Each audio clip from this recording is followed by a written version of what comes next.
Olá, pessoal. Eu sou o Matheus. E eu sou a Dani. Sejam bem-vindos ao nosso videocast Otimismo Planetário. O Otimismo Planetário é uma iniciativa promovida pelo Centro de Ciências da Conservação e Sustentabilidade do Rio e o Mestrado Profissional em Ciência da Sustentabilidade da PUC-Rio.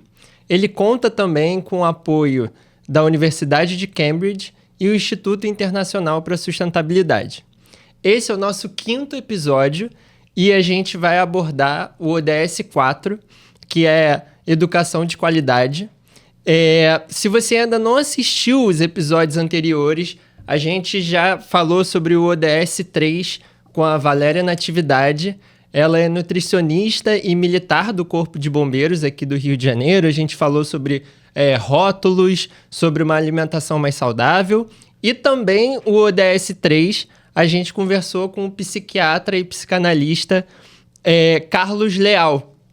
Esse episódio deve estar saindo agora, essa semana, então quando você estiver assistindo esse, você já provavelmente vai ter assistido o do Carlos. Tá muito legal, vale muito a pena assistir esses outros episódios aí também. E é importante frisar, não deixe de se inscrever nos nossos canais, de acompanhar a gente no Instagram, no YouTube, no Spotify. No Spotify você consegue assistir por vídeo também, uma nova ferramenta ali de vídeo, né? Então não deixe de conferir os nossos canais e é isso. Bom, hoje a gente tem o prazer de estar aqui com uma querida para estar abordando aqui com a gente, batendo um papo sobre o ODS 4, a professora Luzia Schmidt. Ela que leciona desde a educação infantil até o ensino superior. É um prazer e uma honra ter você aqui com a gente. Luzia, muito obrigada. Boa tarde a todos, o prazer é todo meu. Sinto-me muito lisonjeada pelo convite. Vou estar aqui, estou muito feliz de estar com vocês e pretendo aqui passar as minhas experiências. Maravilha, vamos lá. Então, para começar, a Lu ela tem uma história de vida muito inspiradora, de superação, de determinação, de muitas conquistas. E a gente queria que você contasse um pouco para a gente como que a sua história de vida se relaciona com a educação. Mas para isso a gente vai te dar um pequeno desafio. Você tem até 5 minutos para poder falar isso. Vai ser difícil porque a história é longa. Então, eu fui criada no interior do Ceará pelos meus avós, minha mãe não pôde criar. Então, eu presenciei uma história assim, bastante triste dos meus vizinhos, conterrâneos de lá. Na localidade onde eu morava era o Góis, era uma localidadezinha que não deve ter no mapa, interior de Poeiras, município de Poeiras, que vocês vão encontrar no mapa, também é uma cidadezinha pequena que vive da pecuária e das leguminosas e tudo que o trabalhador rural que pega de lá dessas localidades pequenas que leva para vender nas cidades. Isso acontecia com meu avô também. Então, lá nessa localidade de Góis, não tinha energia. Nossa. Era uma das primeiras que a gente passava por bastante dificuldades. Então, que década que foi isso, Lu? Só para a década de 70. Mas isso já acontecia antes de mim. Só que a década de 70, quando eu vinha me entender já... As lembranças, né, de pessoas que eu já estou prestes a chegar na terceira idade. Então, na década de 70, foi quando eu comecei a me lembrar, tenho lembranças da turma. Então, era um lugarzinho... Fui criada por meu avô e minha avó, já falei para vocês, eu vou me referir a eles como pais, porque eu não conhecia o meu pai. Então, morava assim, numa casinha, assim, meio simplesinha. Dá para ver, eu acho que a gente consegue ver na câmera. Sim. Tá dando para ver, sim. Então, meu avô vivia da planta e da pecuária. Ele tinha, assim, animais, tudo. Então, o que lá não tinha energia, conforme já falei. O que mais fazia a gente passar em dificuldades era a falta de chuva. Tinha ano que chovia bem, mas outros não chovia. Meu avô plantava e perdia aquela colheita tudo, então era difícil, porque ele tinha que se deslocar para outro estado, assim, interior do Maranhão, por exemplo, que estava chovendo.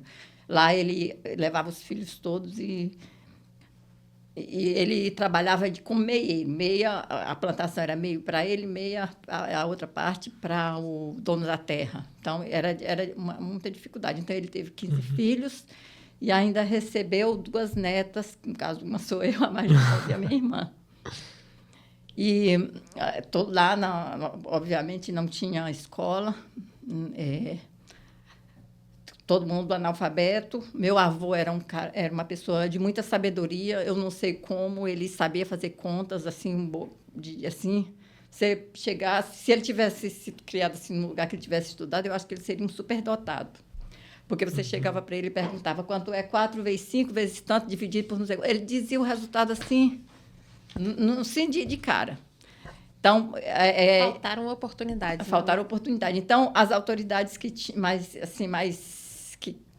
apareciam para socorrer aqueles trabalhadores rurais eram um padre, às vezes, e um professor que ia lá, e eu não sei que se explicava para alguém alguma coisa. Eu sei que tinha professor que ia lá e às vezes um médico também, assim, por conta própria. Não era assim, pago por militares, porque nessa época o Brasil era governado por militares. Era a época da ditadura, época da ditadura, né? Uhum.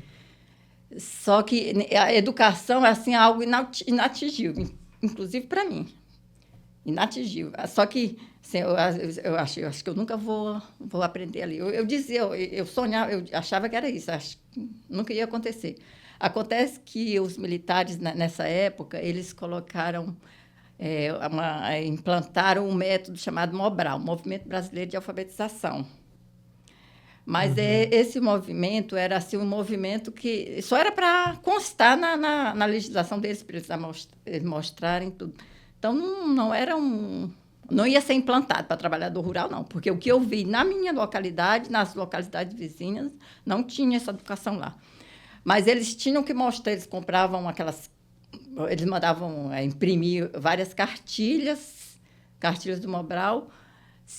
Depois, se você quiser colocar aqui, você coloca cartilhas. E o que acontecia? Aquelas cartilhas, a gente tem uma imagem. Eles tinham que gastar eles tinham que mostrar que estavam trabalhando com aquela apostila. Então, eles colocavam em umas caixas, as cartilhas aqui, eles colocavam em umas caixas, e essas cartilhas aí, em cada casa, que é tipo essas casinhas aqui que eu já mostrei a vocês, cada casa, a pessoa era obrigada a receber e guardar, porque eles tinham que prestar a conta para a população que eles estavam realmente trabalhando com o trabalhador rural.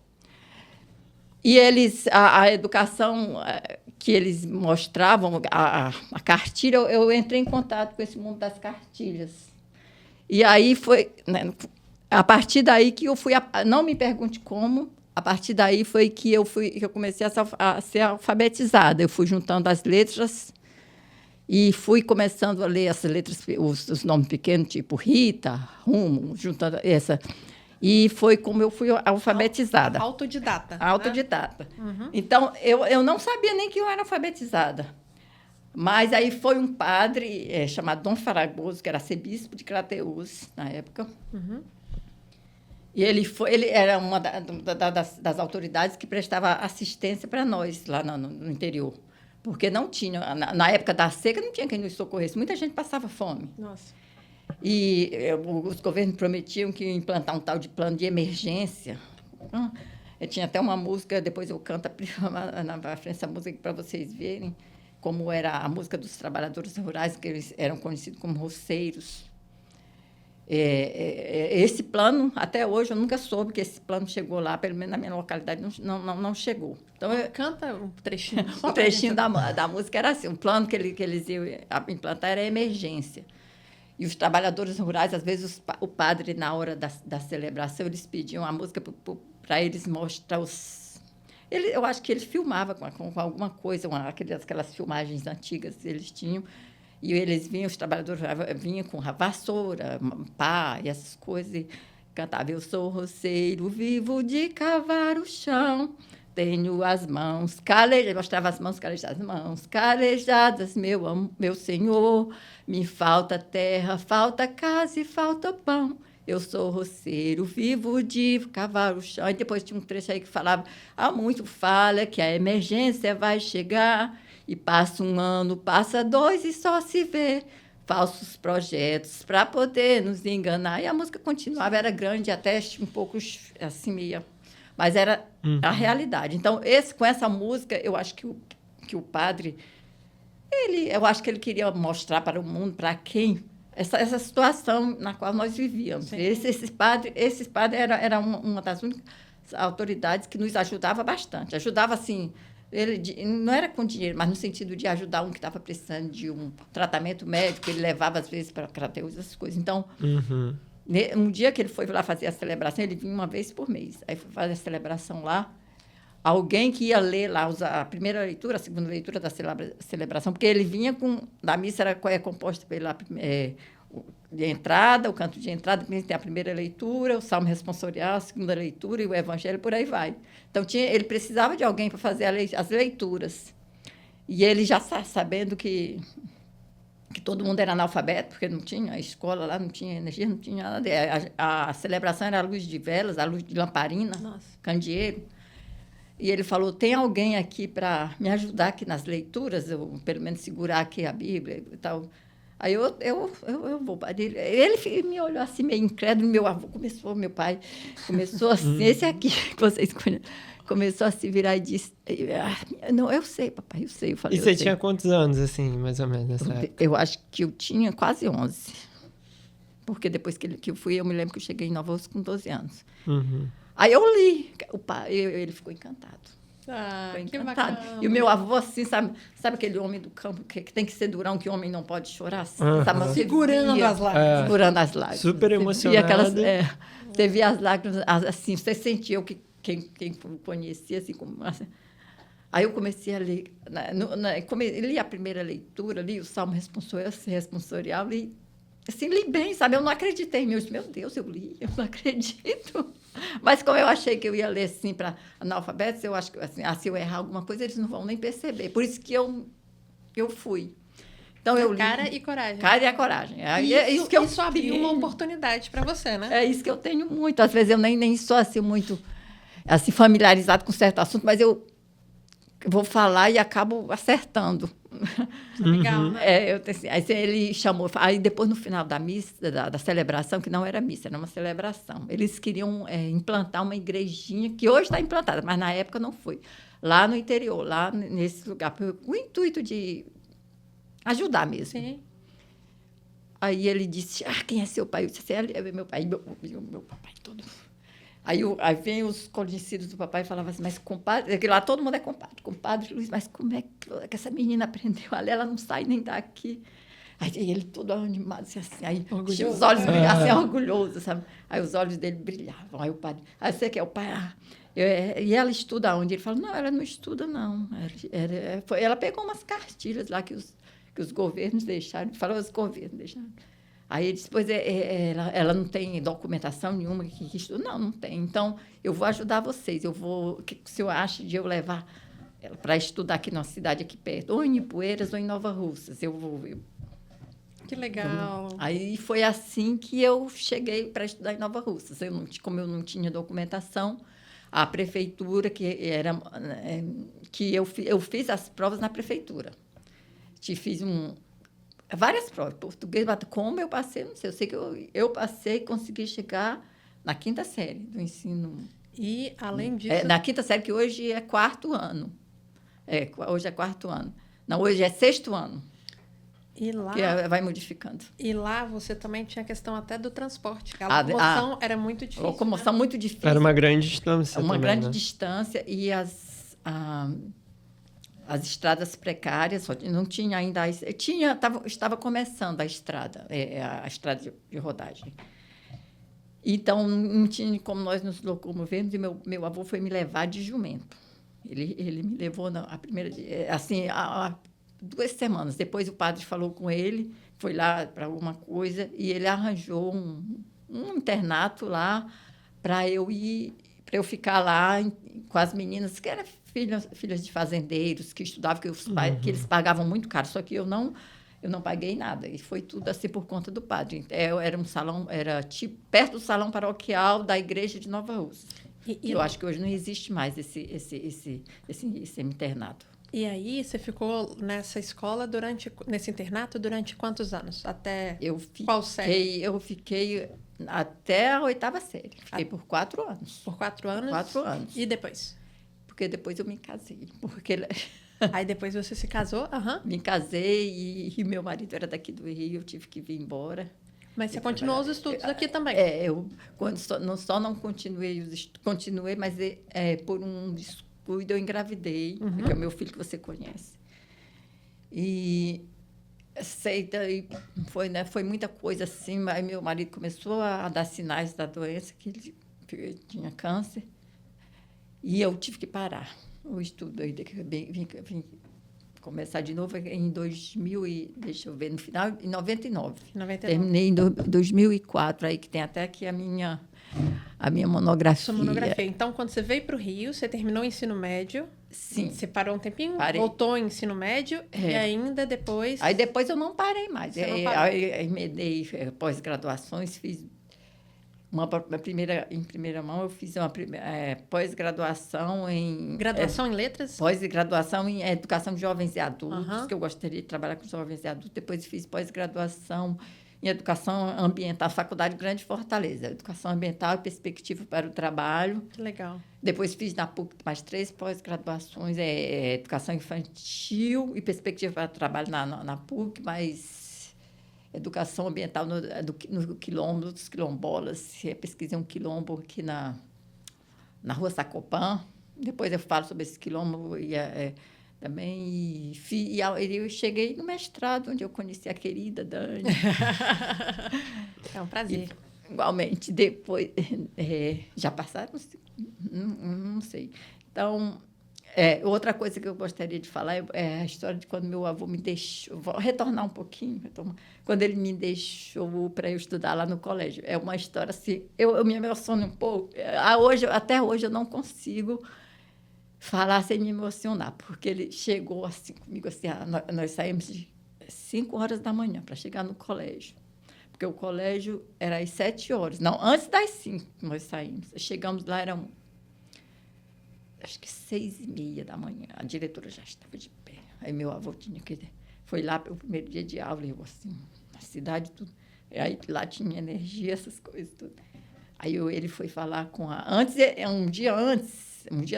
semana antes, mais ou menos, de começarem as aulas, ele tinha ido me mostrar assim, a localidade lá, a igreja, essas coisas. Ele foi me levar para mostrar. Mas no dia tem algo que eu nunca me esqueço, sabe? Que é algo que marcou assim muito. É quando ele foi me recomendar para a diretora. Essa frase eu nunca esqueço. Ele chegou, ele falou assim, a senhora diretora, o nome da era Zélia, o nome da era uma irmã. Ele disse assim, dona Zélia, irmã, assim, todo sem jeito. Eu trouxe e lá a gente tem a mania de chamar de bichinho as pessoas. Quando é algo carinhoso, a gente chama bichinho. Algo que a gente não gosta muito, assim, é bicho velho. Não sei se vocês já ouviram, isso aqui é muito do sertanejo. Aí o papai falou assim, irmã, eu trouxe essa bichinha de lá, a bichinha é tão magrinha, porque eu sempre fui magricela. É tão magrinha, assim, vem de lá do mato, sabe, não sabe nada. Não deixa as outras bater na bichinha, nem brigar com a bichinha, sabe? Que lindo. Aquilo lá, eu lembro hoje, aí eu vejo ele se afastando, assim, um coração pequenininho, algo que eu nunca esqueci na vida, sabe? Que lindo. Isso me emociona muito, tadinho, esse senhorzinho. Esse carinho, né, Lu? Que linda. E é isso, essa parte aí. Muito linda. Muito emocionante, muito linda. E depois quando eu voltei assim lá para o interior, quando eu voltava nos finais de semana, eu juntava assim, aqueles trabalhadores rurais, pessoas analfabetas, e eu consegui alfabetizar alguns. Isso é sensacional. Sensacional, né? Você, assim, por toda a dificuldade que você passou, você retribuir tudo isso que você aprendeu e passar esse ensinamento. Mas não era formada. Mesmo assim, sua vontade de querer fazer a diferença e ir fazendo a diferença. Ali é o contato já com a educação. Eu não era formada, inclusive eu falo isso na minha monografia aí. Que não era formada, mas eu consegui alfabetizar um senhor. Ele tinha 74 anos. Nossa. Ele era altamente religioso. Ele lia a Bíblia muito. Isso para ele morreu me agradecendo assim, do fundo do coração. Oh, que bacana, Lu. É isso. Que legal. Me enrolei um pouquinho aí em algumas coisas, porque eu fico emocionada. Não, de forma boa. Fala super bem. Tá bom, então. E, Dani, o que você acha da gente dar uma puladinha aqui no nosso roteiro, mudar um pouquinho, passar para essa próxima pergunta? Porque eu acho que a gente já começou a entrar num ponto do momento que você começa a lecionar, né? E que tem muita relação também com a parte ambiental, né?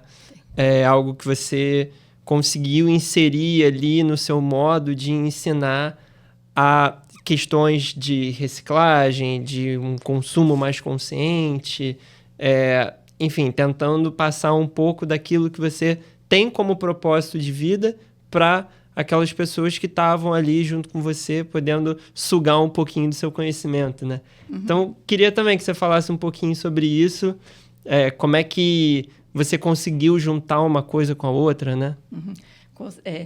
Vem também da época, da minha época lá de sertanejo. Lá. O meu avô era uma pessoa, conforme já falei para você, era uma pessoa sábia.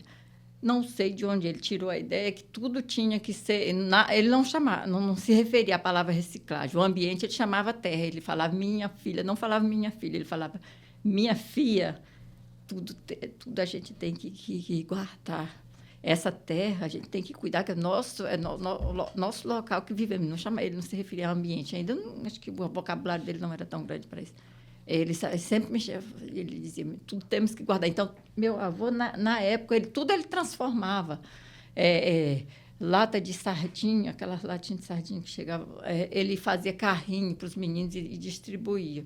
Meu avô era uma pessoa muito, assim, era devoto de São Francisco. Ah, que gracinha. Ele tinha, lá em casa, nossa casinha, que eu já, não sei se eu mostrei a casinha para vocês, essa aqui, nós tínhamos muitos cachorros, eu não sei nem quantos. Os cachorros do papai era tudo nome de peixe, baleia, tubarão. Ele era uma pessoa muito, muito, muito... Ele que eu acredito que ele que despertou essa consciência ambiental comigo, para mim. Uhum. Já começava com os jumentos que as pessoas usavam lá, e depois, quando os bichinhos estavam velhos, eles deixavam para lá. Mas papai não fazia isso, papai pegava o jumento. Para cuidar. Cuidar. E eu também ajudava. Assim, nós éramos até conhecidos como meio doidos por conta disso. Mas eu não me importava. Os bichinhos, eles... onde eu todas as vidas importam, né? Eu passava assim, eles vinham atrás de mim. Eu gostava de cuidar. Então, meu avô usava, sem saber o que estava fazendo, ele usava essa parte, se ele plantasse... a rotação de culturas. Que hoje ele não sabia, ele não usava esse nome. Ele dizia, se eu usar essa terra agora esse ano, no ano que vem eu vou usar outra. Essa vai descansar, porque é o local que nós vivemos. Nós temos que cuidar, senão daqui a pouco nós não vamos ter minha filha. Muitas coisas a gente falava assim. Então, eu já começou ali. Eu com os trabalhadores rurais, quando eu ia... Eu já falava sobre a educação, só que eles algum outro escutava, mas eu já vinha a educação ambiental. Uhum. Sem eu saber que era educação ambiental, já vinha de berço. E depois, quando eu cheguei aqui no Rio, que eu fui trabalhar primeiro trabalhei de recepcionista, aí depois veio a época da creche, que eu trabalhei com educação infantil, com esses pequeninos aqui, que gracinha, que lindeza. Os pequenininhos. Deixa eu ver aqui, que tem uma foto melhor aqui dos meus pequenininhos aqui. Ó. Trabalhei aqui, eu trabalhei com educação ambiental. Juntávamos sucatas para fazer brinquedos. Depois caixa de leite, garrafa PET. Tinha um localzinho lá que nós fizemos uma hortinha. Depois o feijãozinho que eu plantei cresceu, tia, já aprendendo a falar. Já cresceu, tia. Então, isso já era educação ambiental. Nessa época, eu não briguei muito com os professores, não. Eles até que adotaram, porque as crianças se encantavam com a ideia de transformar um danoninho em brinquedo, um palhacinho, tudo. Legal.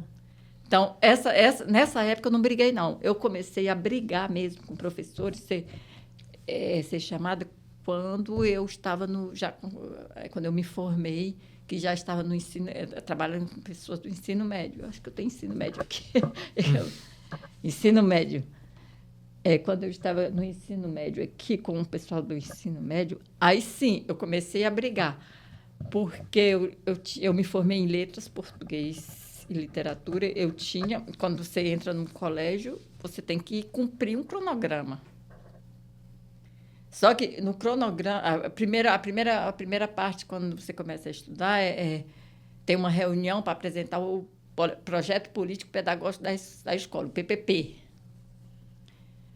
Nesse PPP, ele fala sobre educação ambiental, mas é só também... nos colégios onde eu trabalhei, só ficava ali, aquilo me incomodava. Uhum. Aí eu falava... Primeiro falei com a coordenadora. Coordenadora, se aqui temos que abordar a educação, porque tinha a legislação... tinha a legislação, a legislação de educação ambiental, que foi implantada... Que deveriam existir educação ambiental nos currículos ensinados em 1975, na conferência em Kili. Já tem tempo. Né? Tanto que quando eu lembrei, quando foi o Moreira Salles, Walter Salles, deu uma palestra na PUC, que ele apresentou a Amazônia, na década de 70, como estava, e depois agora como estava, o quanto tinha diminuído a área verde. Aí eu fiquei pensando, meu Deus, nesse dia eu pensei logo, eu disse assim, se tivéssemos cumprido a legislação, teríamos formado uma população consciente e talvez essa parte aí seria diferente. Com certeza. Já pensou se todo mundo tivesse implantado, posto em prática a educação desde que veio a legislação? Então, eu percebi que não adiantava ficar só na legislação. Tem que botar a mão na massa para trabalhar. Eu já trabalhava antes de legislação, sem saber o que era, como era. Sem estudo, eu já trabalhava, mas depois que eu vinha ter contato de ler e ver os desastres na Terra, eu já comecei, eu achava que era urgente trabalhar a educação ambiental. Então, eu comecei a trabalhar com meus alunos do ensino médio, a partir do 5º ano. Eu já comecei e também... Por exemplo, conta algum caso só para a gente exemplificar. Vamos dizer, reciclagem. Eu não deixava o aluno jogar o papel fora. Vamos transformar esse papel em alguma coisa. Depois eu tentei trazer professores de química para trabalhar comigo, mas na época, quando eu comecei, sofri sérias resistências, porque ele dizia assim... eu falei, mas tem no projeto político-pedagógico, nós temos que adotar a educação ambiental, aquela que foi implantada, quer dizer, a educação ambiental deve estar presente em todos os níveis de ensino que se estende, da educação ambiental até o ensino superior, ensino formais e não formais, em todos os níveis de ensino, em caráter interdisciplinar. Então, por que eu não poderia ensinar aí muita gente vinha e falava assim para mim, mas você está dando aula de língua portuguesa, literatura, como é que você... Não tem nada a ver com a educação ambiental. Eu disse, tem sim, tem. Por exemplo, a partir da reciclagem que fazia, embora que em pequeno, o aluno poderia fazer uma poesia, o aluno poderia fazer... formar frases, você tem as frases verbais, frases nominais. Nisso você vai cumprindo o cronograma proposto pela coordenação da escola. Com certeza. Tá? Isso em nível médio. E em nível... No último ano, nos últimos anos, agora, o que eu estou fazendo com alunos do ensino médio, 9º ano, não, no 3º ano, tanto no 9º ano como no 3º ano do ensino médio, é trabalhar com esses textos atuais, assim, mostrando as catástrofes que andam acontecendo na atualidade. Porque Paulo Freire, alguém que depois eu vou falar posteriormente, foi alguém que muito me inspirou. Então, ele começou seu método de alfabetização a partir da realidade do aluno. Então, qual é a realidade que nós estamos inseridos hoje? A realidade da degradação ambiental, a realidade que devemos preservar o nosso ambiente. Então, nada mais justo do que trazer para a sala de aula textos atuais.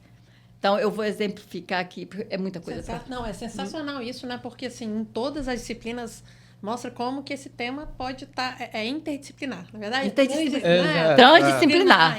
Já diz a legislação. Exatamente. E é muito legal isso, né? Você pegar um texto atual e trabalhar, por exemplo, a literatura ou o português. Isso. Né? Em cima desse texto, que você se conscientiza e já ensina, né? E você trabalhar com aluno, trabalhar em cooperação de um professor de geografia, de um professor de química. Isso é fantástico. É fantástico. A aula é fantástica. Os alunos têm contato com os outros, com a mistura. É muito bom.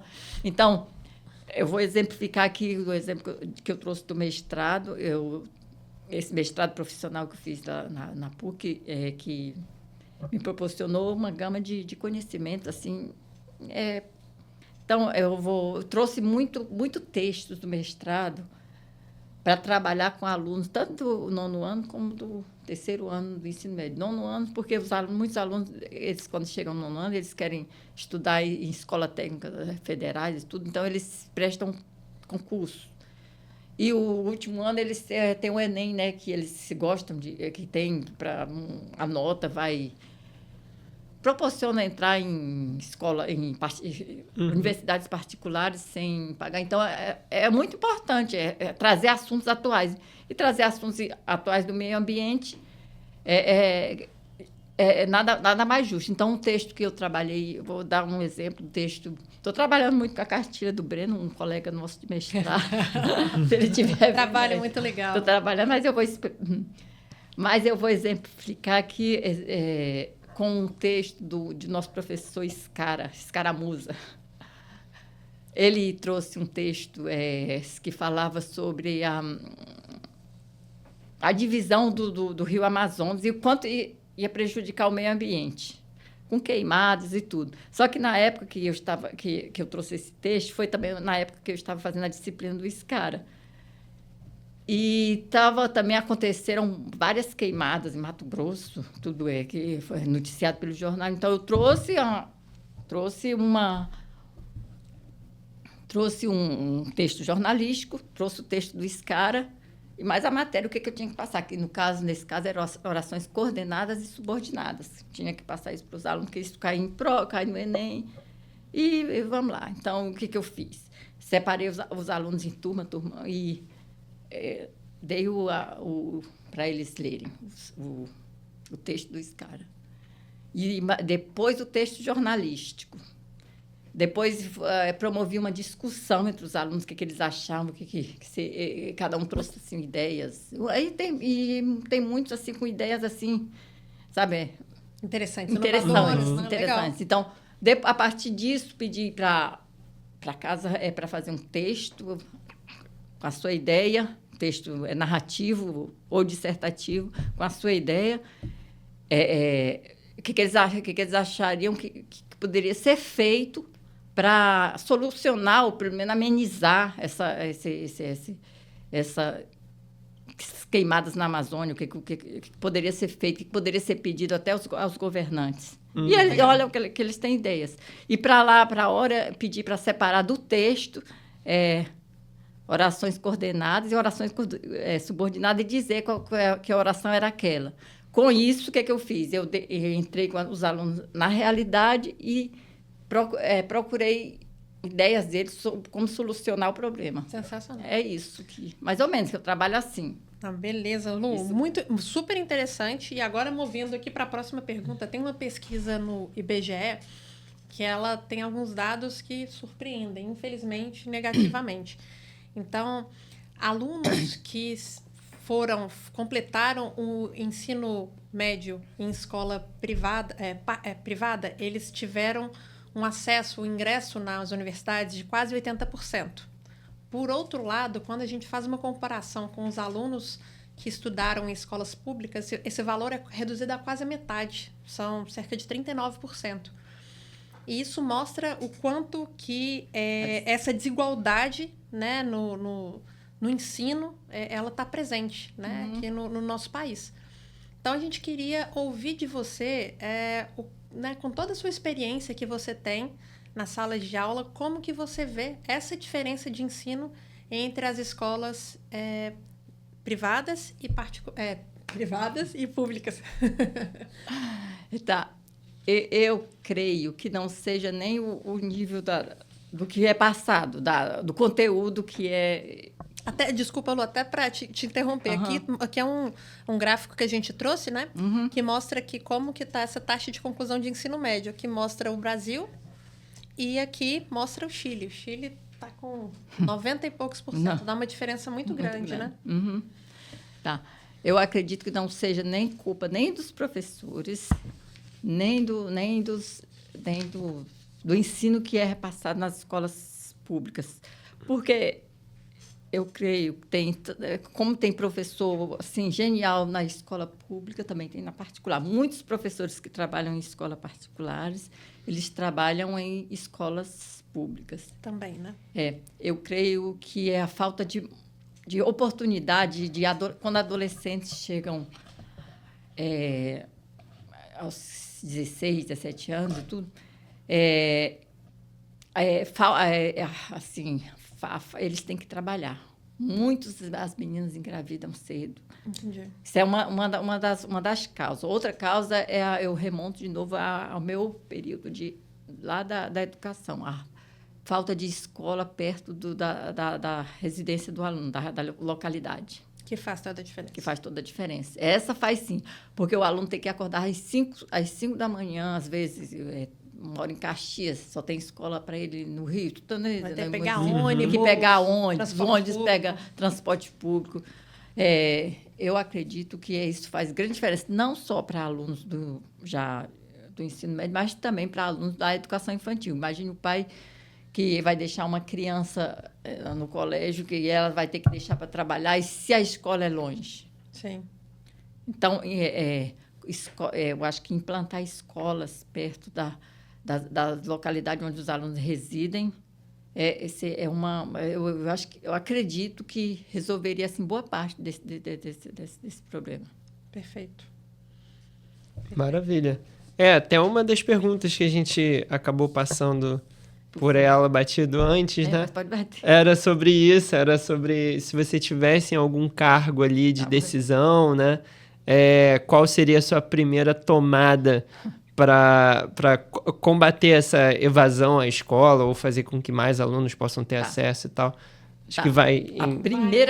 vai de encontro. Vai de encontro. A primeira coisa, se eu fosse secretária de Educação, a primeira coisa era mapear as localidades onde não tem escola, onde a escola não chega. Vamos, se eu fosse em nível nacional. Mapear no Brasil inteiro. No Brasil não. Tem lugar... é ministra da Educação. Nomeada agora. Olha a responsabilidade. Então, era mapear as localidades onde não tem educação e implantar a escola. E lutar, assim, perante as autoridades, aos governantes. Vamos implantar a escola perto da localidade de cada aluno. Porque acordar, às vezes, 5 da manhã para chegar desestimula. Adolescente, principalmente quando é adolescente. Adolescente tem preguiça, sei lá, está cheio de hormônios, assim, começa a namorar. Então, implantar isso já é uma medida a primeira medida eficaz. Outra coisa é oferecer estímulos. E eu bato palma para algo que está acontecendo agora novo, que é um programa que está sendo implantado pelo governo federal, que chama Pé de Meia.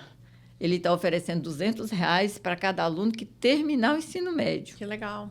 Que demais. R$200 assim, por mês, e no final do ano parece que o prêmio é maior. Não sei pensar quanto. Mas é um incentivo. E é um incentivo. Já pensou R$200 para um adolescente? Que, por exemplo, até nessa evasão escolar, poderia estar querendo buscar trabalho. Uma forma. Incentivo financeiro. É um incentivo. Exatamente. Entendeu? Isso para mim é um incentivo. E até o transporte, né? Você vê aí algumas escolas públicas com ônibus escolar, né? Que pega ali os alunos e tal. Isso tem também, isso é bem interessante. Essas localidades não tem longe, nos lugares longínquos, não tem esse transporte que pega. E muitos ônibus vê o aluno uniformizado, passa batido. É verdade. É isso. Lu, passando agora na sua linha do tempo aqui para um mestrado profissional em ciência da sustentabilidade. se elaborou um trabalho brilhante, que foi uma cartilha pedagógica de educação ambiental com foco em economia circular. Mostra aqui para os nossos seguidores. Nosso seguidor, a minha cartilha está aí. Olha que linda. Aqui, olha. Então, Maravilhosa. E ela, inclusive, essa cartilha, ela foi disseminada em diversas escolas e já está sendo implantada. Ela tem a versão digital também, Tem, né? A versão digital. E eu não esperava tanto que a minha cartilha... Inclusive, se alguém tiver curiosidade de conhecer mais sobre essa cartilha, pode mandar pra gente um direct ou mandar lá nos comentários, que vai ser um prazer a gente compartilhar. Eu já andei apresentando em algumas escolas e olha que tá fazendo sucesso. Maravilha. Então, e aí, o que ficamos de pergunta que a gente queria que você contasse pra gente? Qual que foi o principal objetivo, ou os principais objetivos dessa cartilha, e ilustrar algumas práticas que os professores em sala de aula poderiam estar adotando com os alunos. Então... o principal objetivo é incentivar os colegas professores a trabalharem a educação ambiental, porque assim muitos professores muitos trabalham os 3 turnos e eles dizem que na matéria deles não cabe, vamos dizer, uma matéria aí, literatura mesmo. A minha matéria, na minha matéria não cabe a literatura. Como é que eu vou fazer? Literatura tem a ver o que com a educação ambiental? Então, o que eu fiz, o objetivo dessa cartilha é justamente incentivar os professores a trabalhar. Então, práticas assim fáceis, dinâmicas, assim, simplicidade. Eu não poderia mostrar muita coisa, então eu escolhi 4 atividades para ser utilizadas e fui apresentando na cartilha em cada disciplina: português, literatura, matemática, geografia, por aí vai. Em todas as matérias tem uma atividade, né? Exemplo de práticas. E comentam, por exemplo, um exemplo aqui, o professor que poderia estar fazendo isso amanhã em sala de aula, por exemplo. Vamos dizer, composteira. A composteira dá um pouco de trabalho de montar. Eu montei uma composteira na escola com a ajuda de um professor de química e de um professor de geografia e mais alguns lá que agora os professores já estão mais conscientizados. Então, para trabalhar essa composteira, sala de aula com aluno, é importante. Eu acho é uma atividade. Tem outras, né, que as mais simples, de reciclagem de papel. Mas a composteira eu achei importante porque os alunos, principalmente as crianças, até com criança de educação infantil é que pode. Eles levam essas práticas para as suas residências, para sua mãe, seus familiares. Aí eu fico imaginando assim. Imagine que todas as crianças levem para suas casas. Aí vem um edifício inteiro adotando a escala vai composteira, e depois vem outro edifício, mais outro. Aí imagine como é que vai ficar essa... vai ser a rua. Vai ser a rua toda. Vai ser, aí eu estou sempre assim, imaginando. Sabe, aí esse exemplo de composteira ensina como montar a composteira, que tem os 3 baldinhos. E aqui... nós trabalhamos, por exemplo, há uma aula aqui, eu trabalhei com aluno de português, no caso eu, outra professora de literatura, deixa eu ver um professor de química, um professor de geografia, já trabalhou de ciências também, já no então, trabalho em conjunto, fica bonito. Então, o professor de geografia, o professor de matemática, então, o que ele pode fazer? Ele pode trabalhar a quantidade de adubo que vai se transformar, a quantidade que tem que colocar em cada latinha.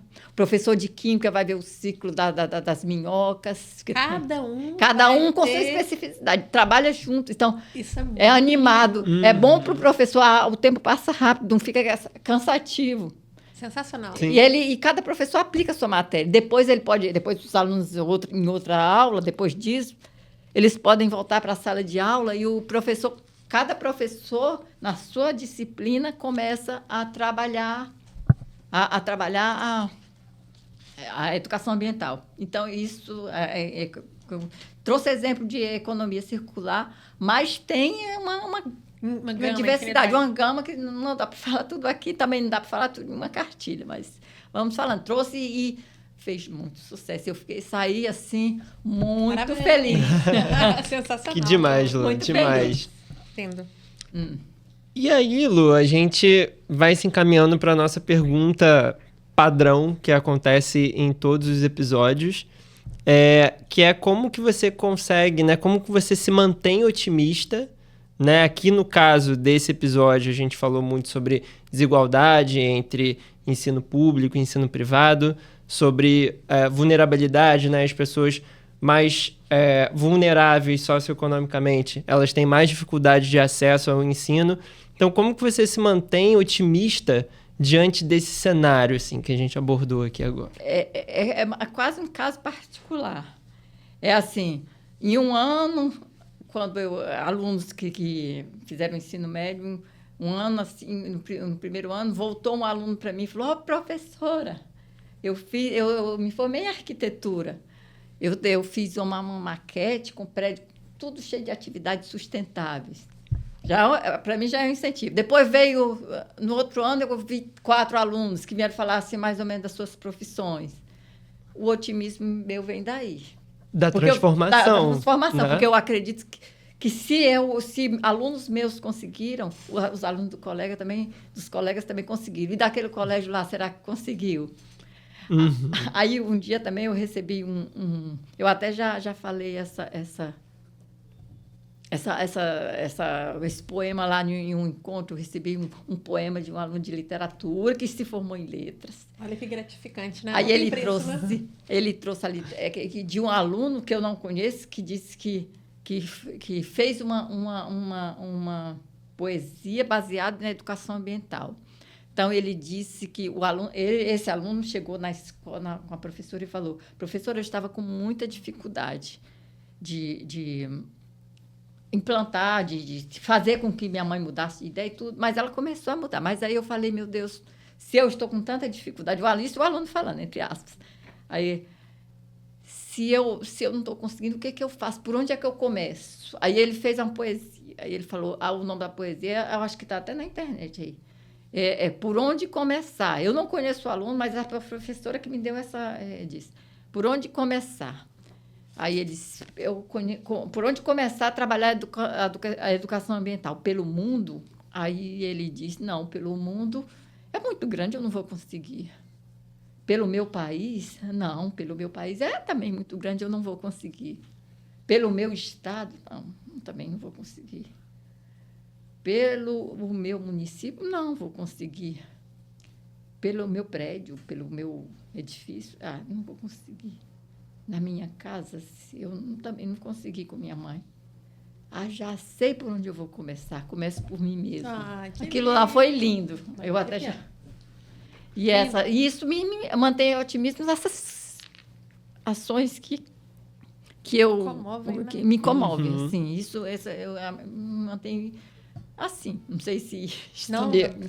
Com certeza. E é quase que um legado, né? Uhum. A partir do momento que você foi professora dessas crianças que agora já são adultos e elas continuam perpetuando aquilo que você ensinou, né? E passou. Isso me dá uma gratidão, né? Algo que é inexplicável. Vai mostrando quanto que você está no caminho certo. Você está deixando a sua marca e está passando. E o legado com os professores. E o legado com os professores. Eu gosto muito de ter, assim, foi muito louvável aquela palestra lá naquela turma de graduação de geografia que eu fui lá na PUC. Gostei demais porque repassei essa experiência para os alunos antes de fazer a exposição da cartilha. Eu conversei lá em sala de aula com os alunos. Para mim porque estou repassando para futuros professores. Sensacional, não tem preço. Pessoal, a gente está começando agora um novo quadro e nesse quadro a gente convida o entrevistado para estar compartilhando uma citação que o inspira com a forma dele ver o mundo. Então agora o palco é seu. Eu trago para você ler uma citação. Eu trago uma citação de Madre Teresa de Calcutá. Não poderia ser uma pessoa mais maravilhosa, inspiradora. Então, a citação é o seguinte: o que eu faço é uma gota no meio do oceano, mas sem ela, o oceano será menor. Que maravilha. Essa é uma citação. Sensacional. Essa gota. Sensacional. Essa gota que eu deixei já se modificou tanto que eu já falei aqui para você. Então, essa gota no meio do oceano já se transformou tanto. Então, é essa situação. Fechando com chave de ouro. Só que agora, não menos importante, de um quadro fantástico que temos aqui, que é o bate-bola. Preparada? Sim, não sei. Não sei, vamos Ninguém lá. sabe tudo, ninguém é obrigado a saber tudo. Vamos lá. Vamos lá, Matheus. Então, nossa primeira pergunta a gente já sabe, mas vamos compartilhar aí com todo mundo. Qual que é o seu hobby favorito, Lu? Caminhadas aqui em Copacabana, adoro. É uma terapia muito boa, sabe? Quando Sim. você vai me surgindo assim, várias ideias. A minha que passa, só que viaja tanto. Você nem Reflexão. imagina. É uma reflexão enorme. É muito bom se Muito movimentar. Eu não preciso de terapeuta nenhuma. Já a minha terapia é a minha caminhada. Porque e gosto de ir sozinha, sabe? Perfeito. Legal. A gente coloca as ideias no lugar, vai surgindo inspirações aí. São muitas. Fantástico. Qual que é o livro que não pode faltar na sua estante, Lu? A Educação como Prática de Criticidade, de Paulo Freire. Legal. Demais. Esse livro, Paulo Freire, ele fez quando ele já estava exilado. Porque ele foi exilado justamente por contrapor a educação do Mobral, aquela que eu mostrei para vocês no início. Sim. Uhum. Porque ele trabalhava aquelas palavras geradoras, ele trabalhava dentro da realidade do aluno. Só que ele teve uma cidade de Angicos, em 1963, ele conseguiu alfabetizar em 40 horas 300 jovens e adultos. Na época do 300 jovens e adultos, Nossa. assim, Gente. com o método dele. Então, nesse livro, ele conta a história essa história fascinante.